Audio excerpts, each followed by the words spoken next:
Late last month, the heads of the Education and Workforce Committee, along with the Ways and Means Committee, they called on administrators at many top-level colleges and universities.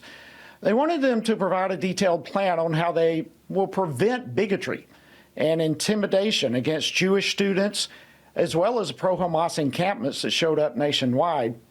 And that chairwoman of the Committee on Education and Workforce, Virginia Foxx, is here now to highlight this effort to hold elite colleges accountable for this anti-Semitism that we've all been watching. She represents the 5th Congressional District of North Carolina.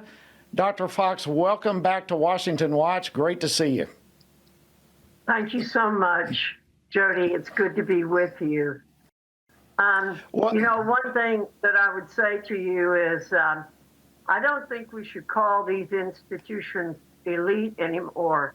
I think we should call them formerly elite or so-called elite, because you cannot be an institution of higher education and allow what is happening on these campuses to be happening.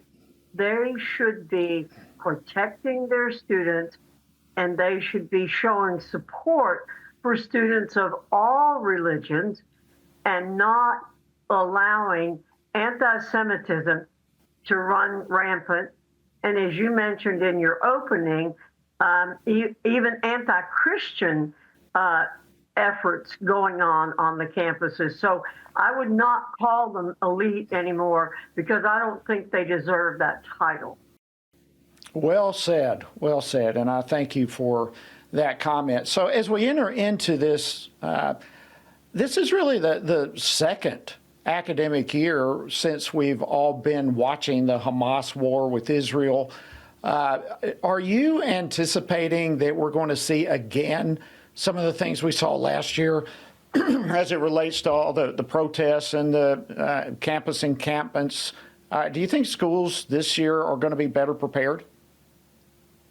Well, that was what Jason Smith and I said to them. We need you to show concrete plans for what you are doing to make sure that all students, but particularly Jewish students, are being protected and that they are not being harassed.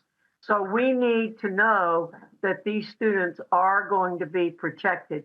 But I expect to see much of the same on the campuses, because we don't believe that the schools have done what they need to do to be prepared. We know already there have been some demonstrations on some of the campuses, and we know that the groups that try to bring chaos have prepared for that, whereas we're not sure the schools are prepared.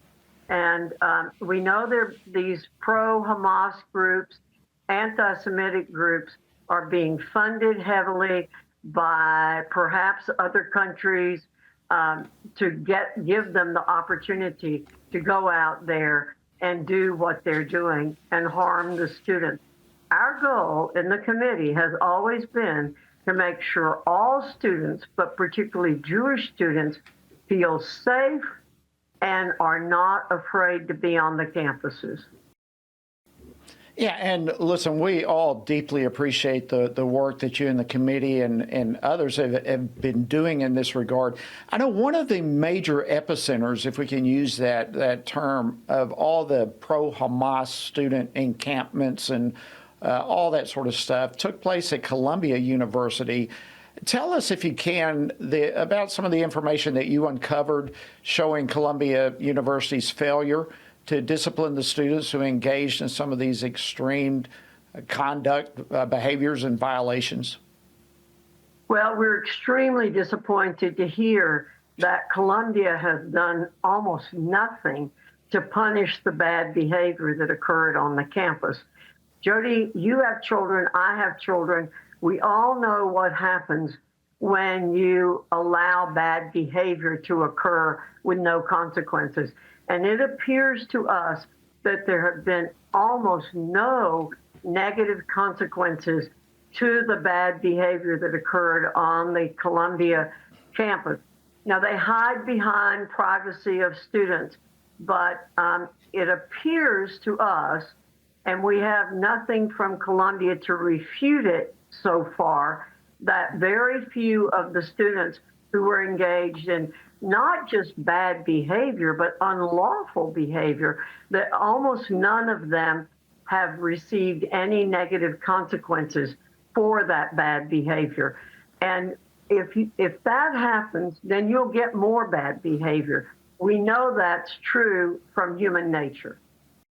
Absolutely. All that does is reinforce the bad behavior and encourage more of it. I just don't understand what these people don't get about, as you say, just basic human nature there.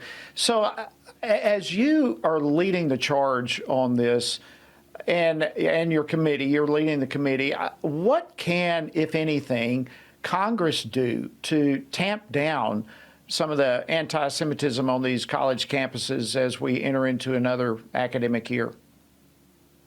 Well, shedding the light on this is the most important thing we think we can do. It has certainly made a difference, we believe, in the behavior on some campuses. Unfortunately, not all of the campuses.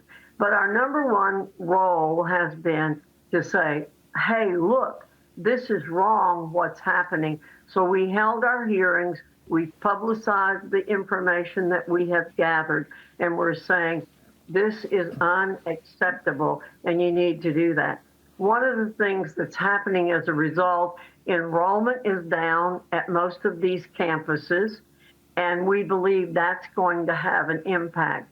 The ultimate result could be the schools losing their ability to have Title IV money, which is financial aid provided by the American taxpayers, Jody. And you know from your work in Congress how much money we spend every year on loans and financial aid to the students and to their families. So that's the ultimate negative thing that could happen to them. We haven't gotten that far yet. We haven't gotten that far yet, but that's a potential. But again, what we have to do is count on public opinion putting pressure on these schools for them to do better. Well, that's all encouraging news. If I can, we've got less than 2 minutes here, Congresswoman. Title IX, if I can switch gears on you, the rewrite went into effect last month, but the battle is continuing, and we're seeing a lot of victories across the country in this regard. How critical is this to you, and where do you see this going, the battle over Title IX? You know, Jody, Title IX was a really, really wonderful thing to happen for women and girls. What it said is that women are to be treated equally, particularly as it related to sports. That opened up a whole new world for women and girls in terms of their ability to compete in sports, to use their God-given talents to compete, to get scholarships. And now what the Biden administration is doing is trying to destroy Title IX and all that it stood for. When Title IX passed in 1972, it was bipartisan. Democrats seemed to know at that time that there is a biological difference between men and women. Right. We know that. We know that from studying the Bible. We understand that. But what we want is for women to be treated equally under the law. We're not trying to undo biological differences, but thankfully, there are attorneys general who are filing lawsuits, other groups like Moms for Liberty